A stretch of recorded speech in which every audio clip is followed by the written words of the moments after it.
All right, I'm here today with Jeremy Formato of Faster Proms. If you guys don't know him, he's been around forever. LS, LT, tuner extraordinaire. Thank you. Now you're kind of doing your own builds and stuff too on the side. Yeah, there's a little Cleetus inspiration there. Yeah, you guys, they've been working with Cleetus since day one. So, but this is the newest creation that we teamed up with you on. Yeah, and Tell us a little about it. Yeah, definitely wanted to thank you for your support. This thing, it wouldn't even be possible without motion. So, guys, what we're trying to do is something a little bit different here. We're kind of looking to do something like a cheaper Hoonigan truck. You know, we're doing all-wheel drive, manual trans, V8 twin turbo. All of this is pretty much GM based. Seems the right people and the right pieces of the puzzle all came together at the right time. So we have an adapter so that we can run a TR6060 coupled with a Trailblazer SS transfer case. This is something that anybody can aspire to. That you should be able to build in your garage if you put enough time away, and it should be something that, yeah, I mean, everybody here has got so much support. We're like, man, we love what you're doing with the truck.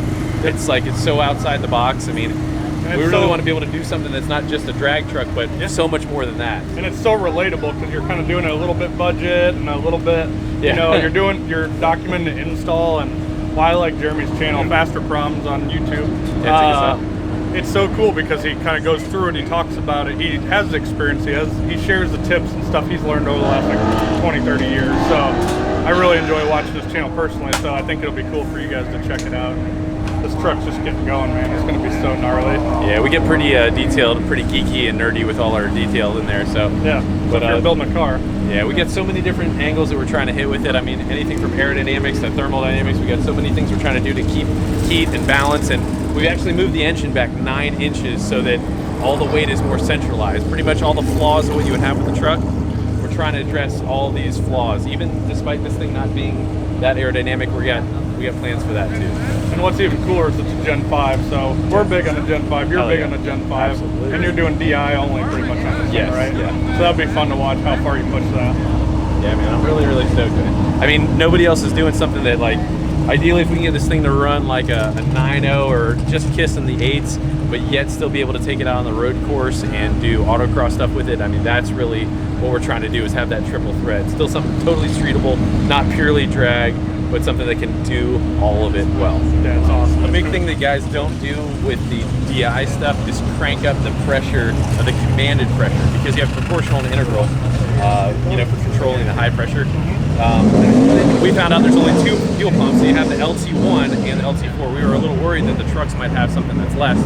That's not the case. So we can have 70 pounds of low side, but we can crank up the high side as much as probably about 70% over what's already there. Really? Yeah. So I mean, what PSI would that be then?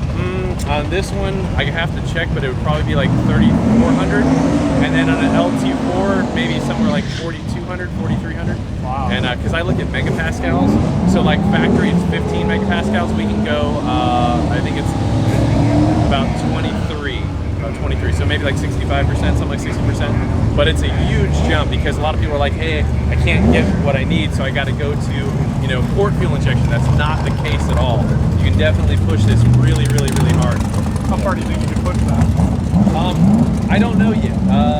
With the LT4 injection, we'll definitely need to go to the LT4 pump in order to try and make 1,000. Yep. However, we have done this before on making 1,000 with LT4 injectors, LT1 pump with methanol, because with the methanol, we're getting about 33% more fuel than what we would otherwise. And it's given the intake valve. So we're cleaning the back of the intake valves, which is the problem with direct injection stuff. We're getting a backwards cooling, and we're getting 117 octane as 33% of our mixture. So yeah, awesome. Let's fire this up for y'all.